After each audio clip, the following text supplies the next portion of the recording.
Nesse vídeo eu vou fazer uma análise espiritual do filme Frankenstein, lançado em 2025, e como esse filme nos ensina a visão errada de mundo a respeito de Deus e da sua criação. Quando a gente fala de Frankenstein, muita gente imagina só um filme de terror antigo ou um monstro todo costurado de pedaços de partes de pessoas, gritando e tudo mais. Só que essa história nunca foi sobre um monstro. Desde o livro original, escrito por Mary Shelley em 1818, Frankenstein fala sobre o homem ocupando o lugar de Deus. Mary Shelley era filha da primeira feminista que se tem registro, Mary Wollstonecraft, casada com William Godwin e esposa de Percy Shelley. E toda essa família fazia parte de uma elite de pensadores iluministas que se opunham fortemente contra o conservadorismo e o cristianismo. William Godwin, o pai dela, era um monarquista socialista que via o Estado, a igreja e o capitalismo como obstáculos à realização humana de justiça e defendia, obviamente, o socialismo. Já o marido de Mary Shelley, que porventura foi seu amante, era outro super revolucionário que acreditava na poligamia, não acreditava em Deus, era um ativista das ideias socialistas. Então, todo esse pano de fundo é necessário para a gente entender que Mary Shelley escreveu Frankenstein numa época em que a ciência prometia respostas para tudo. E o livro dela já diz, né? Frankenstein, o Prometeu moderno. Prometeu foi aquele titã que roubou o fogo dos deuses para dar aos homens. Ou seja, alguém que ultrapassou um limite que não era dele, e é exatamente isso que Victor Frankenstein vai fazer nesse filme. Victor, ele não quer entender a vida, ele quer controlar a vida. Ele acredita que a ciência pode vencer a morte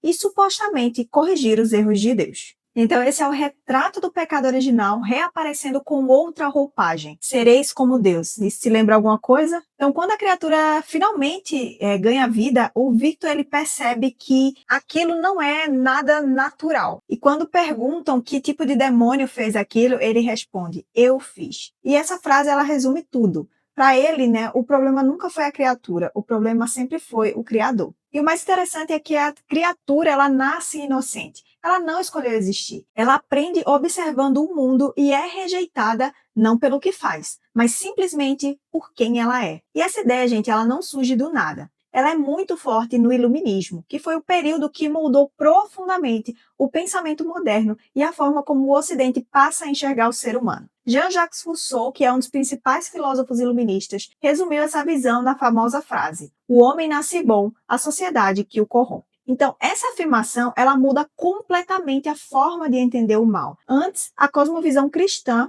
ela dizia que o problema estava no coração humano que foi moldado pelo pecado e a solução viria de Deus, da graça, da redenção em Jesus Cristo. Com o iluminismo, isso se inverte. O homem passa a ser visto como naturalmente puro e praticamente inocente por definição. Se ele se torna violento, cruel, injusto, a culpa não é dele, mas é da família, da religião, das estruturas sociais. Então, é exatamente isso que a gente vê em Frankenstein. A criatura não é má porque ela escolhe o mal, mas porque ela é rejeitada, abandonada, tratada como um monstro. O problema não está dentro dela, mas sempre fora, no Criador, na sociedade, no olhar do outro. E essa ideia, ela parece bem compassiva, mas ela tem um efeito profundo e perigoso. Ela elimina totalmente a noção de responsabilidade moral individual, principalmente a necessidade de um salvador. O iluminismo ele rejeita o pecado original, rejeita a queda, rejeita toda a ideia de que o ser humano precisa ser redimido,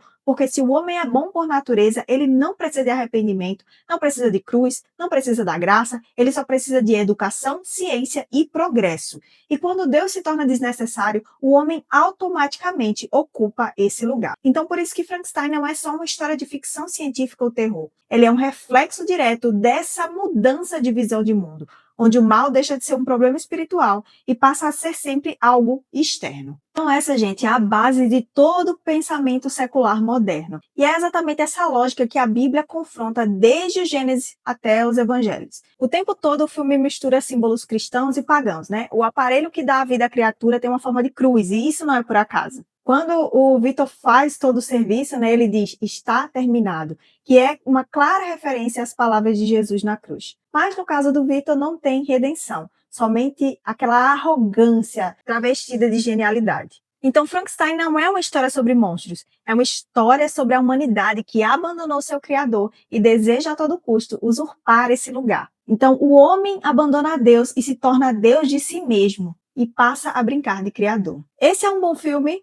com relação à narrativa, maquiagem, atuação, figurino, é maravilhoso. Eu acho até que vai ganhar algum Oscar. Ele também não tem nenhuma cena explícita de sexo, mas tem só a nudez ali da própria criatura, além de alguma violência, imagens grotescas e uma atmosfera pesada e perturbadora, porque é um filme para adultos, né? A classificação indicativa dele é mais 18. Esse filme está disponível na Netflix, caso você se interesse. E se você gosta de análises espirituais de filmes e séries, me segue para mais conteúdo como esse e me indica aqui nos comentários qual filme você quer que eu analise. Se inscreve aqui no meu canal e também me segue nas redes sociais. Um beijo!